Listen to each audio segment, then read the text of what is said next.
Welcome back to the OSM channel. This is my Eufy RoboVac model 11S, and the issue I'm having with the vacuum today is when I install the vacuum on the charging dock, after a short period of time, the vacuum beeps 5 times and the LED indicator on the top side of the vacuum remains a solid red color. And that indicates to us that there's some type of fault within the charging system or the battery itself.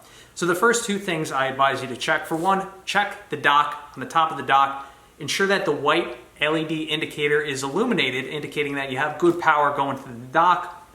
Next thing you want to check are the charging contacts on the vacuum itself as well as the dock. If both those check out, well, chances are your lithium-ion battery has reached the end of its life.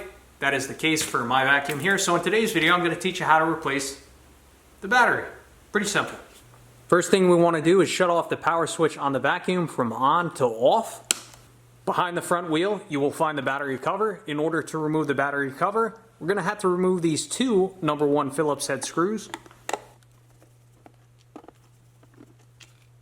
And we can open up the cover. Bit dusty in here. So on the battery itself, you'll find that there are 2 white tabs that fold up, and we can pull up on both of these tabs to get the battery out of the compartment. Now's a good time to flip this over and get the crud out of here. Hold on to that battery though, don't let it dangle. It's better. Removing the old battery is very simple. We have this simple connection. So there's a clip right here. You're gonna have to sneak a finger down into the hole, push on that clip, then pull back on the connector. And it should uncouple, get the old battery out of the way. Before I install the new battery, I'm going to take a damp paper towel and just clean this battery compartment up.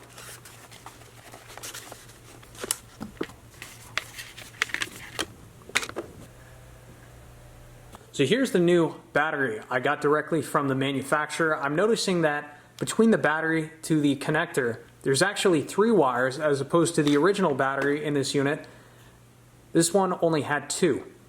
So I'm guessing that this new battery that they sent me is designed to work across different models, and that's why we have that 3rd wire.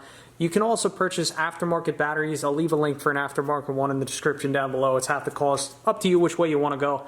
The next thing I want to talk about is how to reconnect this. I mean, it's really self-explanatory, but if anybody's concerned out there, one way to tell which way this connection goes back together is to look at the wires. See the reds on the bottom? On the battery side, if we look at the clip on the vacuum side, see the reds on the bottom, blacks on the top. So, I mean, you could just align the colors. That's one way to do it. The other way to tell, if you look at the clip on the vacuum side connector, and look at the clip on the battery side connector. See on the battery side connector, there's this little protrusion. Well, that's going to engage with this locking tab clip, whatever you want to call it. So I'm just going to sneak some fingers underneath here, push. It should click in. It just clicked in, it's good to go. And we're going to fold up the lowering tabs on the new battery. Carefully lower this back in. Nice tight fit. Tidy up the electrical connectors, push those in a little bit. Now we can reinstall the battery cover. Our 2 #1 Phillips head screws.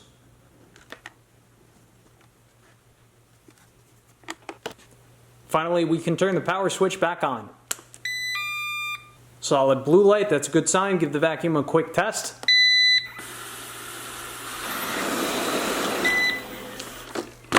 We are good to go.